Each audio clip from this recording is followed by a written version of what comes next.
Sanchita Ganguly channel থেকে তোমাদের সবাইকে জানাই অনেক ভালোবাসা। তোমরা সবাই কেমন আছো অবশ্যই জানিও। আমি ভালো আছি। এখন কি কাল বোঝা খুব মুশকিল গো, গ্রীষ্মকাল, শীতকাল না বর্ষাকাল। যাই হোক, আজকে দুপুরে আমি লাঞ্চ নিয়ে বসে পড়েছি।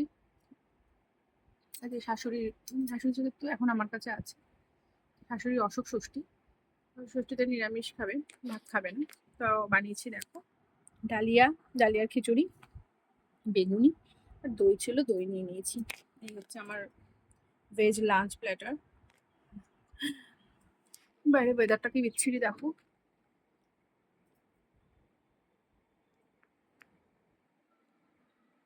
বলেইছে কদিন এরকম ওয়েদার থাকবে, এরকম ওয়েদার থাকবে বলেই দিয়েছে। থাকুক, আর কিছু করার নেই, থাকলেও কিছু করার নেই। আমাদের এখানে ডাব গাছটাতে দেখো কত ডাব হয়েছে। এইখানে একটা আছে, আর আরেকটা গাছ আছে আমার ঠাকুর ঘরের জানলা দিয়ে দেখা যায়। আরেকদিন দেখাবো। তো একটু গাছে হলে হাতে হাতে ধরে পাড়া যেত। তো যেহেতু অসুখ ষষ্ঠী আমি করি না, শাশুড়ি আমাদের মানে আমাকে ধরায়নি। শাশুড়ি বলছে আমি যতদিন আছি, আমি যতদিন করছি তোমাকে করতে হবে না। আমার অবর্তমানে তখন তুমি করলে করবে, সেটা তোমার ব্যাপার। তখন এটা তখন দেখা যাবে, এখন করি না আমি। তো এই আর কি, খিদেও পেয়ে গেছিল। আর আজকে এমনিতেও মঙ্গলবার আমার নিরামিষ, আমি নিরামিষই খাই। ছেলে ওই ঘরে ঘুমোচ্ছে, একটু বায়না করেছিল টিভি দেখবে, আমি দেখতে দিইনি, বলেছি ঘুমাও।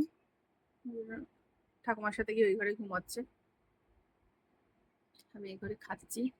রোদও উঠেছে, আবার মেঘলা মেঘলাও করেছে, ওয়েদারটা বড্ড দিচ্ছে দিচ্ছে। যাই হোক, কি একটা হয়েছে নাকি। চলো, তোমরা আজকে কি অসুখ সৃষ্টি করলে অবশ্যই জানিও, রিপ্লাই দিও। আর বসে বসে খাচ্ছিলাম একা একা, তাই তোমাদের সাথে একটু গল্প করতে চলে এলাম, বক বক করতে। ভালোই লাগে, গল্প করতে তো ভীষণ ভালোবাসি, বক বক করতে ভীষণ ভালোবাসি। উফ, ওটা না থাকলে জীবন অন্ধকার। ঠিক আছে, তোমরা সবাই ভালো থেকো, সুস্থ থেকো, আর আমার পাশে থেকো। চ্যানেলটাকে সাবস্ক্রাইব করো আগে, ঠিক আছে তো? তারপরে নতুন নতুন অনেক ভিডিও দেখতে পাবে। চলো আমি খেয়ে নিই। চলো টাটা, বাই বাই।